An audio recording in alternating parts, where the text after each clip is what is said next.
on a reçu un arrêté d'expulsion hier soir de la préfecture qui disait qu'on occupait le terrain illégalement et qui nous demandait de partir le plus rapidement possible. Du coup, tout le monde se prépare pour que tout soit prêt lorsque les bus et les policiers arrivent et que tout se passe dans le calme. On est arrivé à Porte de la Villette jeudi dernier avec toutes ces familles qui normalement dorment à la rue. Sauf que pour ces familles et ces femmes seules, la situation était trop insécuritaire. Elles avaient peur. On se retrouvait avec une centaine de personnes à la rue chaque soir et des solutions pour seulement un tiers d'entre elles, même pas, afin d'être plus visibles. Et de faire pression sur les pouvoirs publics, elles ont décidé de s'installer ici dans le parc de la Villette. Il y a vraiment tout type de profils dans les familles qui étaient sur le campement. Des familles déboutées qui sont remises à la rue, donc qui ont été sorties de leur centre après refus de leur demande d'asile, et des familles sans papier qui étaient prises en charge par 115 ponctuellement, et entre deux prises en charge 115 se retrouvent à la rue aussi.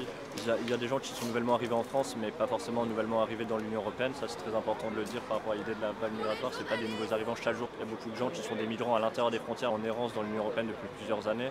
On a commencé avec 80 personnes et hier on arrivait à 250 personnes avec la moitié d'enfants et au moins une trentaine d'enfants de moins de 3 ans, des femmes enceintes aussi. Pour nous, c'est un énorme manquement de l'État, c'est un total désintéressement de l'État qui ne se confronte à la situation que finalement quand on la visibilise et quand on la médiatise. Et sans ça, il laisse les familles dans les rues au milieu des rats.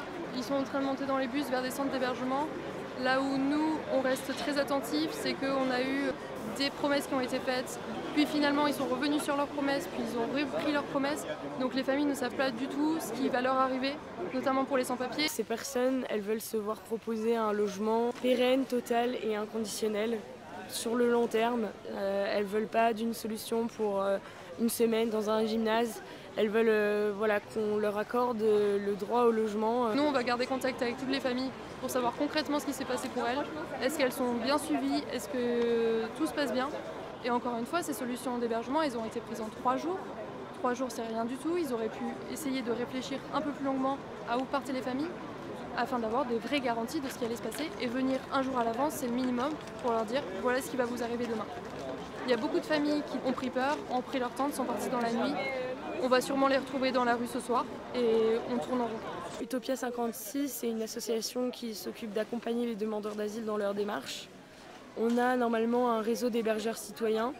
C'est des gens qui ont décidé qu'ils pouvaient prendre une famille un soir, 2 soirs par semaine. Et en fait, on accompagne les familles, les hommes seuls dans leur démarche. On se bat aussi pour que les mineurs soient reconnus. Voilà, l'association marche aussi avec des partenaires pour collecter des tentes, des produits d'hygiène afin de subvenir aux besoins des personnes qui sont à la rue. Il y a beaucoup de maladies, donc on essaye chaque semaine d'aller sur les campements, nettoyer avec eux autant que possible, mais avec nos moyens, donc c'est pas du tout suffisant et c'est pas du tout une solution viable. La Croix-Rouge, qui est en charge de l'évaluation des mineurs, reçoit les jeunes du lundi au vendredi. On a vu en faisant nos maraudes et avec d'autres associations qu'il y avait 80% de refus.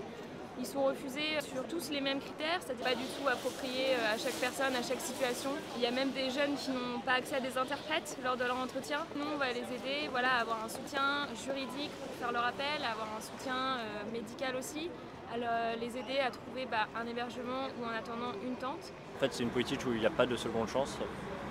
Il suffit d'être viré une fois de son centre d'hébergement pour n'importe quelle raison et on n'a plus jamais accès à l'hébergement pendant toute sa demande d'asile.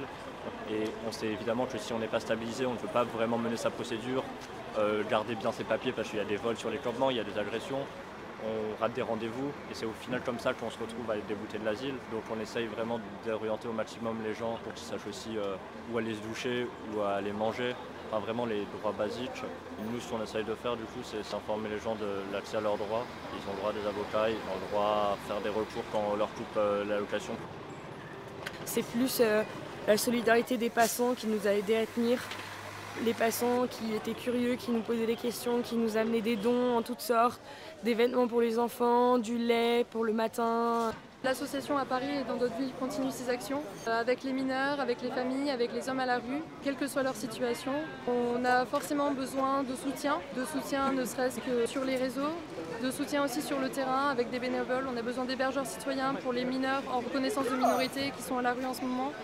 On a besoin également de beaucoup de dons, couvertures, de vêtements, de tout ce qui peut servir à rendre la vie des personnes qui sont à la rue en ce moment plus supportable et les aider dans leur démarche.